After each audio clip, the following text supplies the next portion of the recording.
और आज हम देखेंगे डीमन स्लेयर के एपिसोड नंबर 11 को। अगर आपने अब तक इसके पिछले एपिसोड्स नहीं देखे हैं तो उसकी लिंक आपको डिस्क्रिप्शन में मिल जाएगी। तो चलिए जानते हैं आगे की कहानी को एपिसोड नंबर 11 के साथ, जिसका नाम है तासुजुमी मैंशन।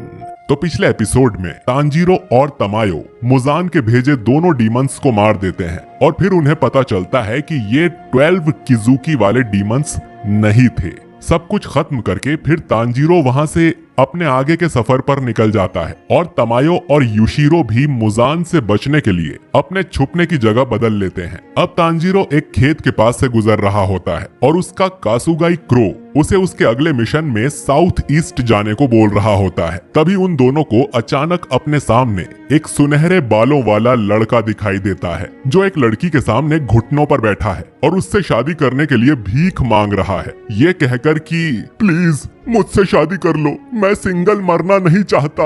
तभी उसकी कासुगाई बर्ड तांजीरो के पास आती है। वो आकर तांजीरो से कुछ कहती है और तांजीरो उसकी बात समझ जाता है। वो चिड़िया से कहता है कि मैं तुम्हारी मदद करूंगा और वो गोल्डन बाल वाले लड़के के पास आकर उसे लड़की से दूर खींच लेता है। तांजीरो कहता है कि वो लड़की तुम में बिल्कुल भी इंटरेस्टेड नहीं है, तो फिर तुम उसे परेशान क्यों कर रहे हो। दरअसल ये लड़का वही डरपोक होता है जो तांजीरो के साथ फाइनल सिलेक्शन तक पहुंच गया था और जिसे कासुगाई क्रो की जगह बर्ड मिली थी, और ये भी तांजीरो के जैसा ही एक डीमन स्लेयर है। वो तांजीरो को पहचान जाता है और पूछता है, क्या तुम मुझे भूल गए?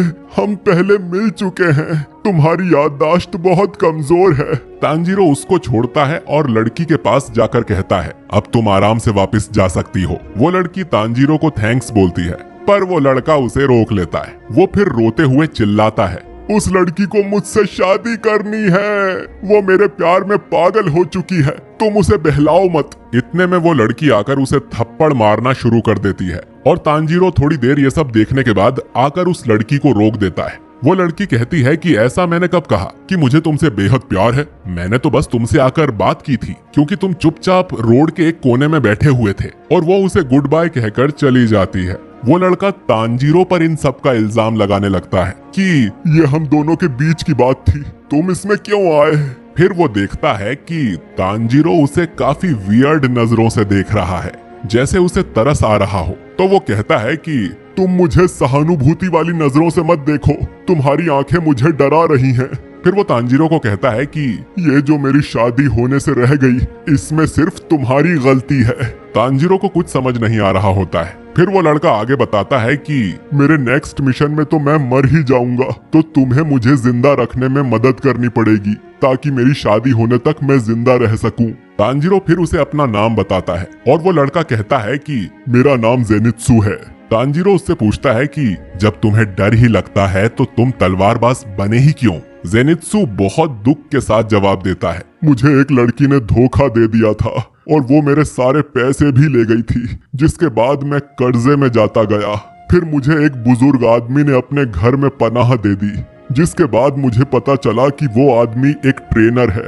उसने मुझे तलवार चलाने की ट्रेनिंग देनी शुरू कर दी, जो कि बहुत बुरी और नर्क जैसी थी। फिर मैं जबरदस्ती फाइनल सिलेक्शन में आ गया ताकि मैं यहाँ पर आकर मर जाऊं, लेकिन मैं बचता चला गया और अब मैं हर रोज नर्क से गुजरता हूँ, इस डर में कि कोई डीमन कभी भी मुझे मार सकता है। और ये सब सुनकर तांजीरो बस शॉक्ड रहता है। थोड़ा टाइम बीत जाता है और अब तांजीरो और जेनित्सु दोनों साथ चलने लग जाते हैं। जेनित्सु रोना बंद कर देता है और कहता है कि मैं अब ठीक हूँ, मुझे भूख लगी है। जिस पर तांजीरो पूछता है, क्या तुम्हारे पास खाने के लिए कुछ नहीं है। जेनित्सु मना कर देता है, जिस पर तांजीरो उसे अपना एक राइस बॉल निकाल कर दे देता है। जेनित्सु पूछता है, तुम क्यों नहीं खा रहे हो। तो तांजीरो जवाब देता है, मेरे पास बस एक ही राइस बॉल था। जेनित्सु को ये सुनकर बुरा लगता है, तो वो अपने राइस बॉल को आधा करता है और एक हिस्सा तांजीरो को दे देता है और दोनों उसे एंजॉय कर लेते हैं। कुछ देर बाद तांजीरो कहता है, मैं समझ सकता हूँ कि तुम्हें डीमन से डर लगता है,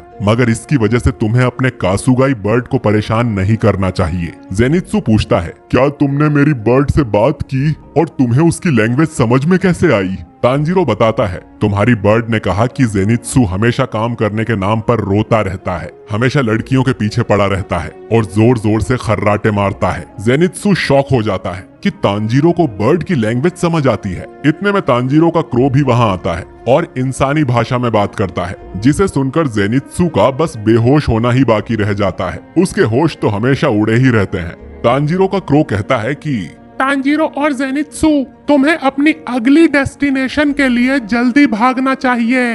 अब इसके बाद तांजीरो और जेनित्सु बड़ी जल्दी साउथ की तरफ जाना शुरू कर देते हैं, जहां जेनित्सु हर कोशिश करता है कि उन्हें वहां ना जाना पड़े, पर तांजीरो उसकी बातें नहीं सुनता और चलते जाता है। उसे डीमन की स्मेल भी आने लगती है, जो धीरे धीरे बढ़ती जाती है और कुछ दूर चलने पर तांजीरो को एक घर नजर आता है। दोनों उसके सामने आकर खड़े हो जाते हैं और तांजीरो कहता है कि मुझे खून की स्मेल आ रही है। जेनित्सु पूछता है, क्या तुम्हें यह अजीब सा साउंड सुनाई दे रहा है? जिसके बारे में तांजीरो को कुछ पता नहीं होता है। उन्हें साइड से कुछ आवाज आती है और वो देखते हैं कि वहाँ दो बच्चे खड़े हैं जो कि भाई बहन हैं। वो दोनों काफी डरे हुए होते हैं, काफी ज्यादा, जिससे तांजीरो समझ जाता है कि यहाँ कुछ गड़बड़ है। उनसे बात करने के लिए तांजीरो वहीं रुक जाता है। वो जेनित्सु की बर्ड बाहर निकालता है और कहता है कि ये एक फ्रेंडली चिड़िया है। चिड़िया भी उन्हें थोड़ा सा डांस करके दिखाती है और उसे देखकर दोनों बच्चे रिलैक्स हो जाते हैं और बैठ जाते हैं। तांजीरो उनसे पूछता है, क्या ये तुम्हारा घर है? बच्चे मना कर देते हैं और रोते हुए कहने लगते हैं, ये घर एक डीमन का है। वो आगे बताते हैं कि पिछली रात दोनों अपने बड़े भाई के साथ एक खाली सड़क से जा रहे थे। अचानक अंधेरे में से वो मॉन्स्टर आया और सीधा उनके भाई को उठाकर ले गया। वो दोनों उसकी शक्ल भी नहीं देख पाए, लेकिन उसका पीछा करते करते वो यहाँ तक पहुँच गए। तांजीरो ये सुनता है और कहता है कि चिंता मत करो, हम तुम्हारी मदद करेंगे। हम अंदर जाकर उस बुरे आदमी को हरा देंगे और तुम्हारे भाई को वापस ले आएंगे। ये सुनकर दोनों बच्चे खुश हो जाते हैं। तभी जेनित्सु कहता है, क्या तुम्हें ये डरावनी आवाज सुनाई दे रही है? लेकिन तांजीरो को ऐसी कोई आवाज नहीं आती है। दोस्तों, लगता है कि जैसे तांजीरो की सूंघने की शक्ति तेज है, वैसे ही जेनित्सु की सुनने की शक्ति काफी स्ट्रॉन्ग है। खैर, जेनित्सु बताता है कि मुझे एक डमरू के जैसी आवाज आ रही है। फिर सबको वो आवाज आने लगती है। ड्रम तेजी से बजना शुरू हो जाता है और अचानक एक खून से लथपथ आदमी बालकनी से उड़ता हुआ जमीन पर आकर गिर जाता है, जैसे उसे किसी ने फेंका हो। बच्चे और जेनित्सु डर जाते हैं और तांजीरो उस आदमी के पास आकर उसे जिंदा रखने की कोशिश करता है, मगर वो आदमी इतना घायल होता है कि वो तुरंत मर जाता है। पर वो उससे पहले कहता है कि ये मॉन्स्टर बहुत ही खतरनाक है, तुम यहाँ से जल्दी भाग जाओ। तांजीरो उसकी बात से थोड़ा घबरा जाता है। इतने में उस घर में से जोर जोर से ड्रम वापस बजने लगता है और एक डीमन का हाथ दिखाई देता है। सब इससे डर जाते हैं, लेकिन तांजीरो सोचता है कि अगर मैं थोड़ा जल्दी आ गया होता तो शायद ये आदमी बच जाता। वो बच्चों से पूछता है, क्या ये तुम्हारा भाई है? लेकिन बच्चा बताता है कि मेरे भाई ने ऑरेंज कलर का किमोनो पहन रखा था। और तांजीरो को समझ आता है कि उस डीमन ने एक से ज्यादा लोगों को पकड़ रखा है। तांजीरो उस लाश को ऐसे ही छोड़ जाने के लिए उससे माफी मांगता है और जेनित्सु को अपने साथ घर में चलने को कहता है। जेनित्सु इतना डर चुका होता है कि वो बिना सोचे समझे मना कर देता है।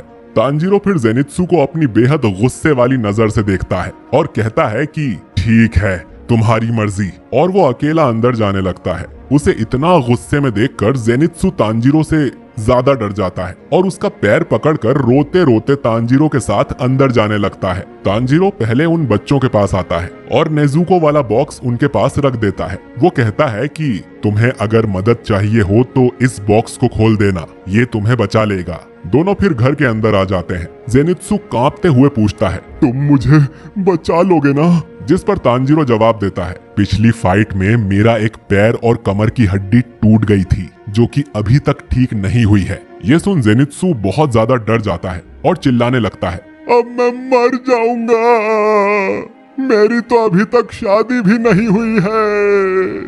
तांजीरो उसे शांत कराने की कोशिश करता है, लेकिन पोपटलाल, मेरा मतलब कि जेनित्सु का रोना गाना खत्म नहीं होता। इतने में तांजीरो को कुछ आवाज आती है। वो जेनित्सु को चौकन्ना होने को कहता है, जिससे जेनित्सु और डरकर चिल्लाने लगता है। पर फिर तांजीरो देखता है कि वो दोनों बच्चे अंदर आ गए हैं। वो कहते हैं कि उन्हें बॉक्स में से कुछ आवाजें आ रही थीं, इसीलिए वो यहाँ आ गए। तभी उन्हें घर में से किसी के भारी भारी कदमों की आवाज आने लगती है। उससे डर के जेनित्सु से गलती से तांजीरो और बच्ची को धक्का लग जाता है और वो दूसरे रूम में आ जाते हैं। इससे पहले कि वो वापस बाहर आते, ड्रम एक बार बजता है और रूम का गेट बंद हो जाता है और फिर बार बार ड्रम बजता है, जिससे कमरे की दीवार घूमती रहती है। तांजीरो बच्ची को अपने पास कर लेता है और उसे समझ आता है कि ड्रम की हर बीट पर इस घर के कमरे बदल जाते हैं। ड्रम रुकता है और कमरे की लाइट्स जल जाती हैं। बच्ची बताती है कि मेरा नाम तामिको है।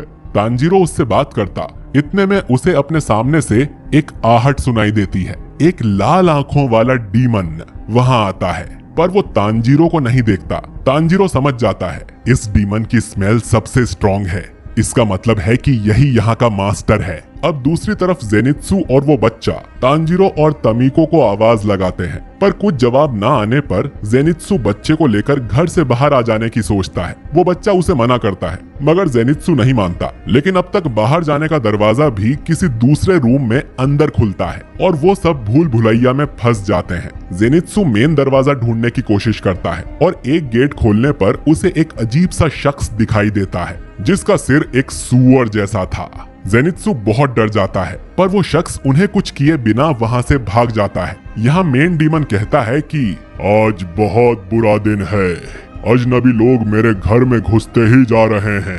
तांजीरो तमिको को एक अलमारी के पीछे जाकर छुप जाने को कहता है। डीमन फिर कहता है कि वो शिकार सिर्फ मेरा था, तो तुम्हें उसके बीच नहीं आना चाहिए था। तांजीरो अब डीमन को आवाज लगाता है और कहता है कि मैं एक डीमन स्लेयर हूँ जो कि तुम्हें मारने यहाँ आया हूँ। फिर वो डीमन पर अटैक करने आता है, पर डीमन एक बार ड्रम बजाता है और कमरा घूमकर टेढ़ा हो जाता है। तांजीरो को समझ आता है कि यही इस डीमन की पावर है और इसी के जरिए वो लोगों को अपने घर में पकड़ता है। तांजीरो को फिर एक अजीब सी स्मेल आती है, मगर वो किसी डीमन की नहीं होती है। तभी वो अजीब शख्स आता है जो कि भागता हुआ उस घर में घूम रहा होता है और जोर जोर से हंस रहा होता है। वो फिर तांजीरो वाले कमरे में गेट तोड़ता हुआ घुस जाता है। तांजीरो देखता है कि वो इंसान है जिसने सूअर का मास्क पहन रखा है और उसके पास निचिरिन तलवार है।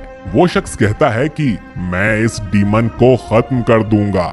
और ये एपिसोड यहीं एंड हो जाता है। दोस्तों, ये सूअर के फेस वाला कौन है और क्या तांजीरो इस डमरू डीमन को मार पाएगा, ये जानेंगे हम अगले एपिसोड में। वीडियो आपको कैसा लगा कमेंट करके बताइए